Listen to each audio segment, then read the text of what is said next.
Hello everyone, welcome back to Lucky Loaders 15, and in this video we're going to be previewing the Ladbrokes Trophy, which is the big race this weekend. It's tomorrow at Newbury. Now this race used to be known as the Hennessy until last year it got replaced and sponsored by Ladbrokes, so please forgive me if I do refer to this race as the Hennessy. A lot of racing pundits and a lot of racing fans still do refer to the Hennessy because it had a long association with that famous cognac brand for many years who sponsored the race, but I do know it is now called the Ladbrokes Trophy.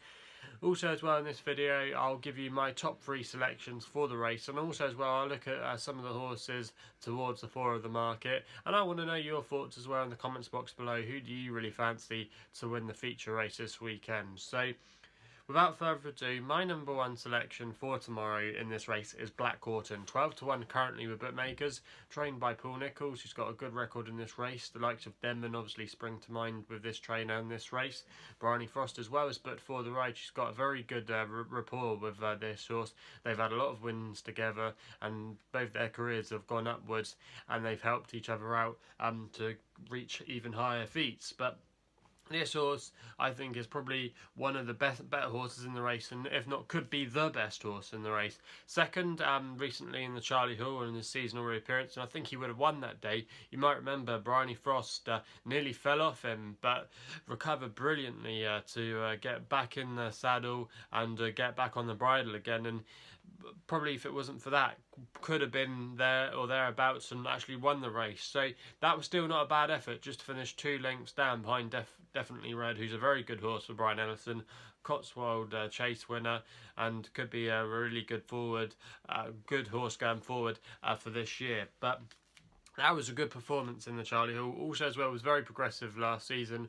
Kind of took Paul Nicholls by surprise. He thought he was a summer horse, but he kept climbing through the ranks. And I think you can forget his efforts at the Cheltenham Festival and also as well at Aintree towards the end of last year. He had a hard season and a lot more races than a lot of his rivals towards the end of the campaign, so he wasn't really fit, and he probably needed a break. So he's had that break. He ran a good race in the Charlie Hall, and even though he is carrying nearly top weight tomorrow, I think he'll still be there or thereabouts. Paul Nicholls as well was very keen to say that this was a target for this horse this year, and I think he'll go really close tomorrow, and I think he's a good price, and I really fancy him to go well. Also as well, he's got form where he's beaten Elegant Escape before in the Quarter Star Novices Chase. I know he did get beaten at Newbury at this meeting last year, but he did make 1 or 2 mistakes in his jumping. But I think if he hadn't have done that day, he still would have beaten Elegant Escape. He's beat Miss Parfois as well quite convincingly at Ascot earlier in the year, so he's beaten quite a few of these market principles already. Even though Miss Parfois and Elegant Escape probably have improved, I still think Black Corton still might have a little bit too much for them. So that's going to be my number 1 selection. My number 2 selection is a horse we just mentioned, and that's Miss Parfois. She's about a 5 to 1 shot, been very well fancied for this. Anthony Honeyball trained, Aidan Coleman but for the ride. They're going to love the conditions tomorrow, this horse is, because it absolutely loves soft and heavy ground. They've had a lot of rain at Newbury this week, which is what's been needed really for a lot of horses, so that's going to help. Mare's allowance as well, which would also help. Also this horse actually beat Elegant Escape in their latest run at Aintree.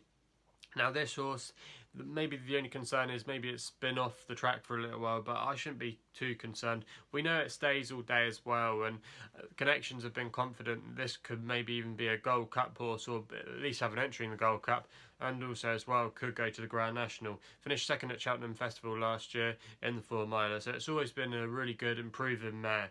And I just think Miss Parfois tomorrow, she's going to be there or thereabouts. I think she might not win it, but she'll definitely make the frame. I just wonder if something might just have a little bit more class than Miss Parfois, but no doubt about her ability, she's going to go close tomorrow in my opinion.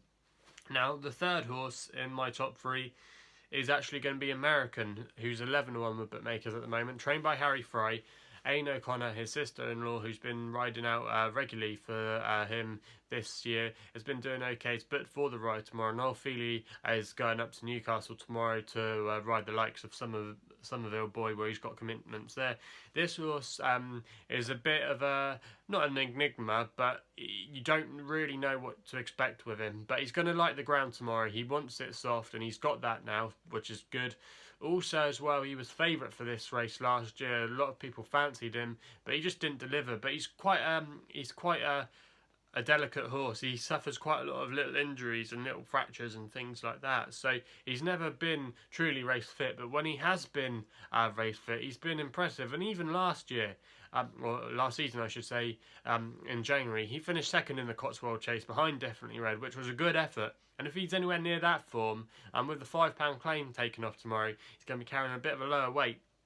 I thought he potentially could go close. He travels really well in his races, and I think he could definitely make the frame. So they're going to be my top 3 for the race. Other horses, you're probably going, why haven't I mentioned them in my top 3s? Well, I simply just don't think that they'll be good enough. Now, the current favourite is Thomas Patrick, and he's been very well backed. Obviously, he's got the backing of Richard Johnson, who rode this the winner of this race in 2016 with obviously Native River. Now, Thomas Patrick went through the handicaps really well last year, improved quite a lot, and won a good one at Aintree. Finished second on its seasonal reappearance behind Elegant Escape, which I'll talk about in a sec. But I'm just not sure if Thomas Patrick is that top quality. I think he's a really good horse, but I just don't think he can maybe take the next step and beat a lot better horses. He's beaten some good horses, but I think he might just get found out at this top level. And for me, even though he's not off a bad handicap mark, I think maybe he might just fall short tomorrow. And for me, even though he's got the conditions and he does stay, I'm just not entirely convinced he's got the class to win this race. Elegant Escape is then next. Obviously, he had some good battles with Black Corton last season, but often came out worse to Black Corton.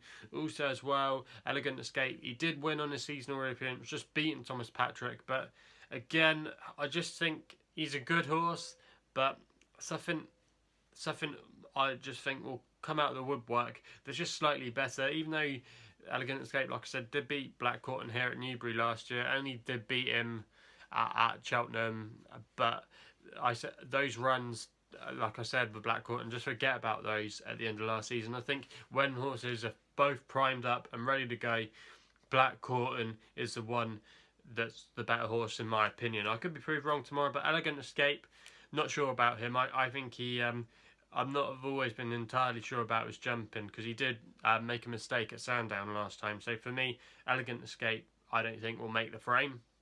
Dingo Dollar is interesting, been well backed and hasn't really done too much wrong, but again, like I've touched upon before, I don't think we'll have the class compared to some of the other horses that I've already mentioned. I think we'll just fall short. Finished 4th in a handicap hurdle at Newbury a couple of weeks ago in their first jumps meeting of the year here, but I just think that run wasn't that great. Even though Jersey Bean has franked the form, it was just a solid run. It was probably a prep run for this, but Dingo Dollar, again, I just think lacks a little bit of class edge. So for me, I wouldn't really recommend you to have a bet on him, even though I have seen a few other people think that he'll go well tomorrow. So yeah, my top 3 as it stands, I think Black Corton will win the race. I think Miss Parfois will be there or thereabouts to make the frame. My second choice, and my third choice is American. So they're going to be my top 3, and hopefully some of those can do you well tomorrow. So if you don't agree with those, or if you agree with those, leave your comments in the comments box below. Also as well, hit the thumbs up button, like the video. Also as well, subscribe to my YouTube channel here at Lucky Loaders 15. You can also follow me on Twitter. I'm at Lucky Loaders 15 is my handle, and that's all I've got to say. So please gamble responsibly, and we'll be seeing you soon.